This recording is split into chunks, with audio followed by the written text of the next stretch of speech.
Welcome back, Halo followers. Today we have a pretty epic update from 343 Industries. This has come right in the nick of time because boy, 343 has been silent. People are mad. But this update for March 2022 is a pretty large update. It has new pictures of maps that they're working on for Season 2, as well as new armor, the theme, and even a few new announcements about the narrative content that is coming, like something that is going to be somewhat like campaign stuff, so think Spartan Ops, I think, as well as just talking about Forge, and there is some very interesting news about co-op and Season 3, which I'm going to be very happy to get in with y'all in just a moment. But first, be sure to smash that like button blue and be sure to subscribe. Join me on the journey of following Halo. So they start the post off by saying, we know that there are two questions that are on top of everyone's mind in the Halo community. What is the Infinite team working on right now? And when can we expect new content and features? Briefly, they say addressing issues negatively impacting the player experience, completing Season 2 and delivering it as promised on May 3rd, which is actually going to happen. Spoiler alert, by the way, whoops.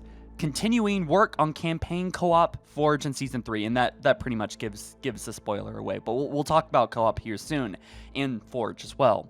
So they go on talking about Priority Zero. I don't really know. It feels kind of like filler, but essentially these are the issues that they are most concerned about, all right? And every week they refresh this hot list with new insights and review what is most important. They say if you check your Season 1 Battle Pass, you will see that Season 1 ends on May 2nd, and that's because Season 2 will launch May 3rd. And they say, I'm very excited to announce the official name and theme for Season 2, which is Lone Wolves. So the second season, there it is called Lone Wolves, which is honestly, I believe, referencing Reach, just like the first season did, like Heroes of Reach. We got a lot of Reach gear stuff, so we can probably expect an expansion upon this, but we actually get a look at the new armors here, right? So they say by theme, we mean a core idea that guides the creation of much, but not all, of a season's content. Lone Wolf Spartans are hunters, trackers, the resourceful improvisers operating deep in enemy territory without resupply or support. They're fierce, rugged, and prefer to work alone, but they're still loyal to the Spartan pack. Here's an early peek at the two of these lone wolves. All right, so on the left here we have a Spartan named Sigrid Eklund. I feel like they make these names up because they know I can't pronounce them, and I don't know. Spartan Hildin, I think is how you say it, on the right here. So it looks like these Spartans are actually going to be in Halo lore, which is very intriguing. I could be wrong about that, but it seems like these are going to be kind of like lore involved, just like Lorette, right? Which is the Spartan commander, I think, basically. The Spartan that replaced Palmer, I guess. I don't know. But essentially, yeah, cool Spartans here. We have one actually holding a blade with what looks like little ninja stars or smaller little knives on his side here. So I always believe that Halo should have machetes into it to counter the energy sword or some kind of sword. You can see that with my Master Chief versus Noble 6 video. I'm really big fan of swords and Halo. So basically, we're going to learn more about these two Spartans here and spend more time with Commander Lorette as we dive into Season 2's story, a mix of cinematics, story-themed events, battle pass items, and more that embody the Lone Wolves theme. They also do clarify not all of season content is directly linked to the theme, and a prime example of this is our free Fracture armor core for Season 2, they say. Here's a concept of that core, and we can't wait to show you all the customization and options for it, and for the free Lone Wolves armor core. So another armor core, this is something that I don't really know what to think about. There's a lot of discrepancy and controversy. Pretty much everyone is in agreement that armor cores are BS. It's a way to kind of peddle microtransactions, kind of expand the progression in this game needlessly. And it turns out some glitches, some modders have been able to, the armor cores actually go perfectly on each other. I think this is a needless way to split up armor customization. And this is the first thing seen so far in this post that I'm worried about. I guess the first thing, another worry that I have here is that, you know, we thought that there was going to be some kind of narrative content in Season 1, and there really wasn't. There was, I guess, one cutscene, so there might be a new cutscene in Season 2, a new 2-minute cutscene or something. They said a mix of cinematics, so I think that's as far as we're going to get. I don't think we're getting any Spartan Ops or campaign content, if you're thinking that. And we get story-themed events. All right, that is pretty cool, but they're just events. They're going to be game modes that are probably peppered with some kind of narrative, but basically it's just going to be probably rehashed game modes with some kind of narrative. So nothing terribly special there.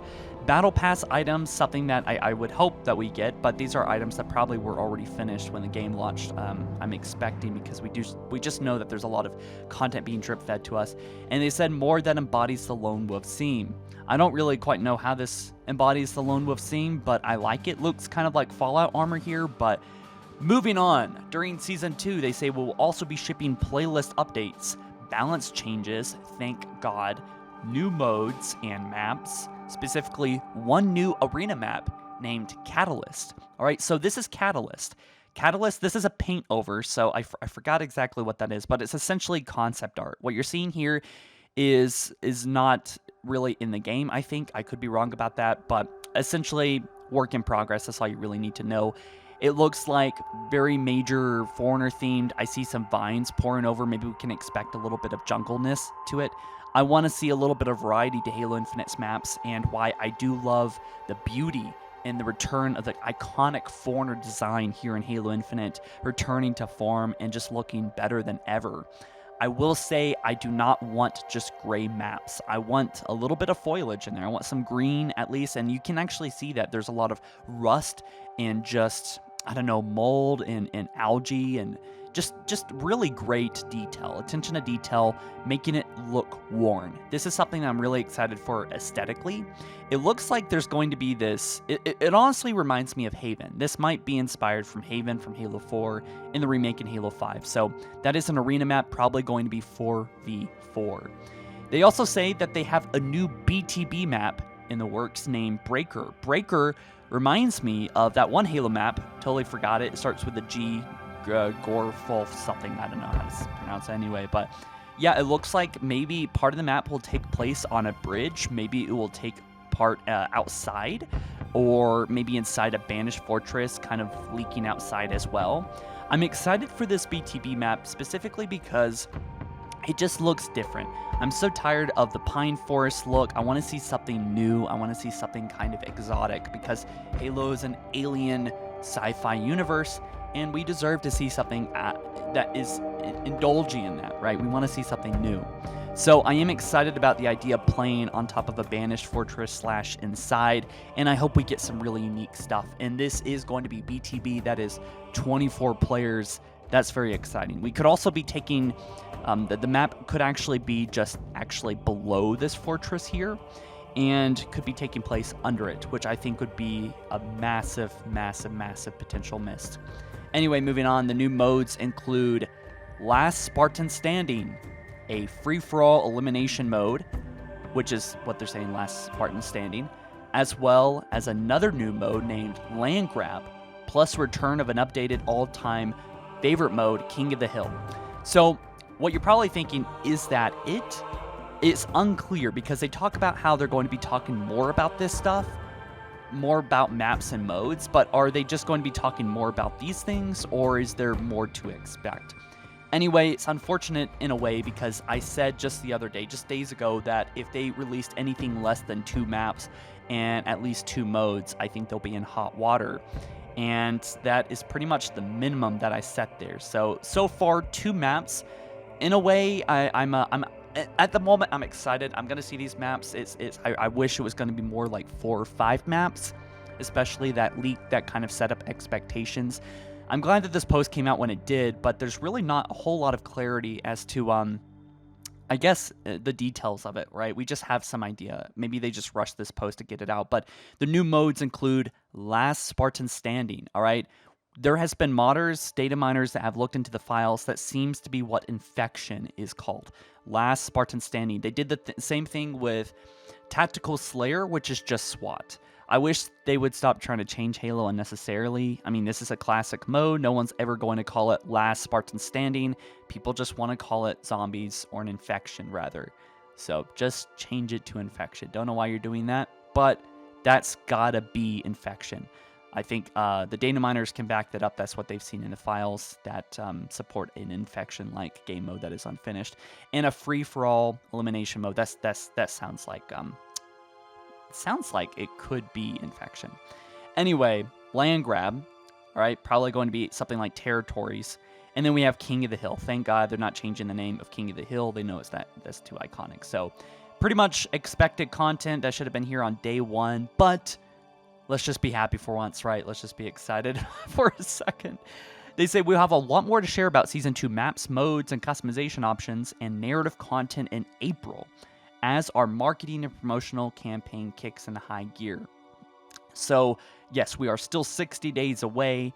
April is the month between March and May. So, next month, they'll be sharing more about this stuff. Hopefully, they will have some of this sculpted out and be able to share us some work in progress images of the maps. I really would hope that they would just drop 3, 4, 5 maps total, but yeah, at least there's new maps coming, right?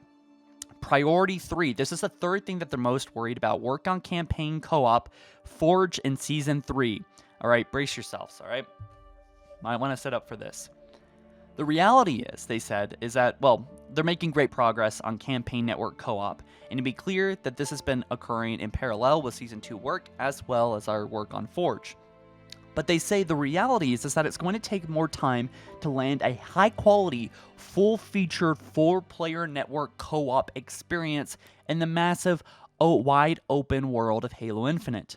We're also committed to a great 2-player split-screen co-op experience on all Xbox consoles, from the original Xbox One through Xbox Series X, and non-linear, wide-open sections of the campaign present some big challenges for split screen that have taken us more time to solve.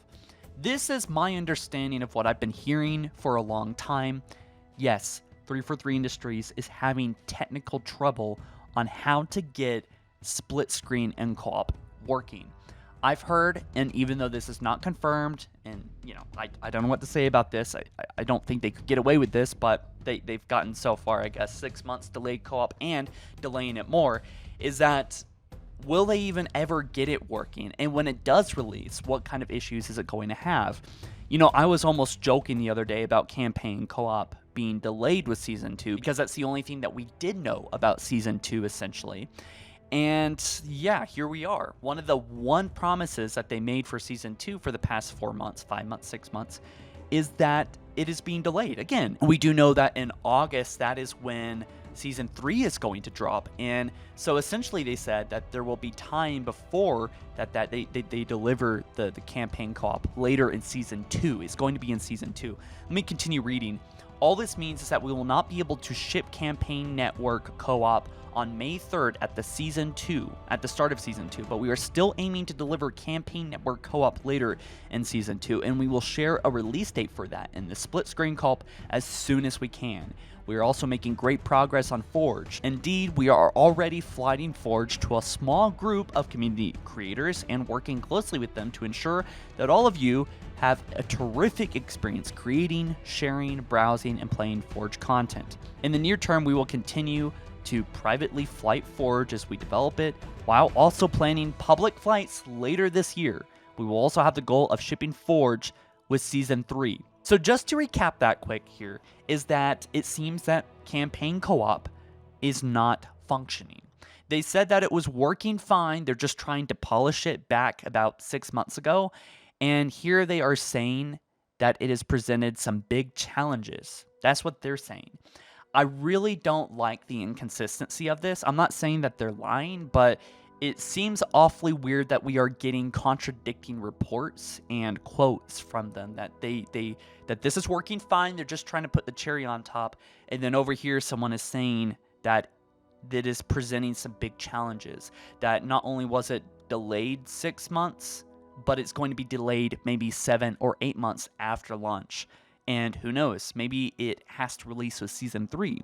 And then at that point, when is it going to release?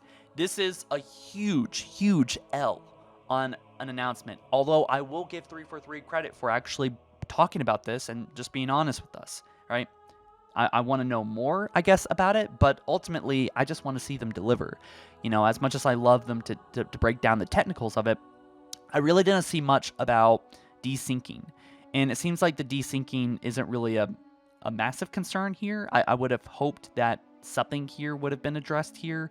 And I would have hoped that they talked a little bit more, got a little bit more personal with us, and been like, look, we know we are not delivering the way we're messing up. I just want to see a little bit of humility from them.